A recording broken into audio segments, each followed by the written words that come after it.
যে ভর্তি হয়েছেন, ভর্তি বাড়ার পর কি পদক্ষেপ নিয়েছে কর্তৃপক্ষ জানাবেন আমাদের। রাজ, আমি আপনাকে জানিয়ে রাখি যে আসলে সারা দেশের ন্যায় কুষ্টিয়াতেও কিন্তু তীব্র এই তাপদাহে পুড়ছে কুষ্টিয়ার মানুষ।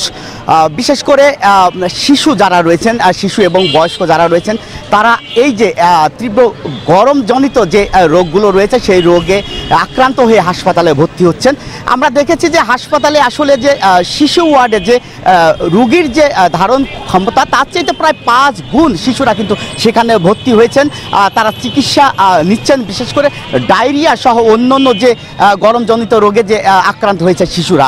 আমরা দেখেছি সেখানে কিন্তু আসলে শিশুদের যেই থাকার যে জায়গা সেইগুলো আসলে নেই, তাদের ঠাঁই হয়েছে বারান্দাতে। আমরা কথা বলেছিলাম কুষ্টিয়া জেনারেল হাসপাতালের মেডিকেল অফিসারের সাথে। তিনি জানিয়েছেন যে শিশুদের স্বাস্থ্য সেবার জন্য যা যা প্রয়োজন তারা আসলে তাদের সাধ্য মতো তারা চেষ্টা চালিয়ে যাচ্ছেন।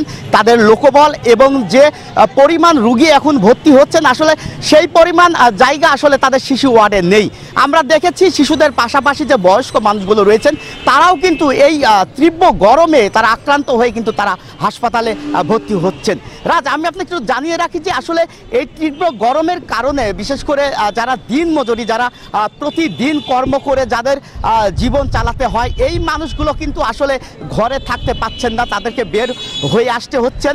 বিশেষ করে কৃষি খাতে যারা কাজ করছেন এবং যারা রিক্সা বা ভ্যান চালক তারা কিন্তু আসলে বাইরে বের হয়ে তারা কিন্তু আসলে অসুস্থ হয়ে হাসপাতালে ভর্তি হতে হচ্ছে। আমরা দেখেছি যে মানুষ একটু স্বস্তি বোধের জন্য নদীর পাশাপাশি অথবা গাছের ছায় অথবা শরবতের যে দোকানগুলো রয়েছে সেখানে কিন্তু আমরা মানুষের ভিড় দেখতে পাচ্ছি।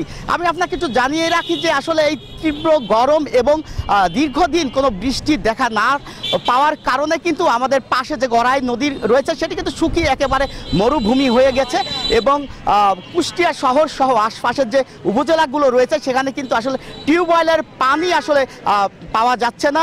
একমাত্র ভরসা রয়েছেন যে ডিপ যে টিউবওয়েলগুলো এবং পাম্পগুলো রয়েছেন আস্থা হিসাবে তারা ব্যবহার করছেন। আমি কথা বলেছিলাম কুষ্টিয়া কুমারখালীর আবহাওয়া অধিদপ্তরের কর্মকর্তাদের সাথে। তারা যেমনটি জানিয়েছেন যে আজকেও কিন্তু আসলে 40 ডিগ্রি সেলসিয়াস তাপমাত্রা রয়েছে, এটি আরও বাড়ার সম্ভাবনা রয়েছে বিকাল 3টা নাগাদ। এবং এখন পর্যন্ত কোনো বৃষ্টি যে হবে এইরকম কোনো খবরাখবর তারা দিতে পারছেন না। রাজ, এই ছিল কুষ্টিয়া থেকে আমার কাছে সর্বশেষ।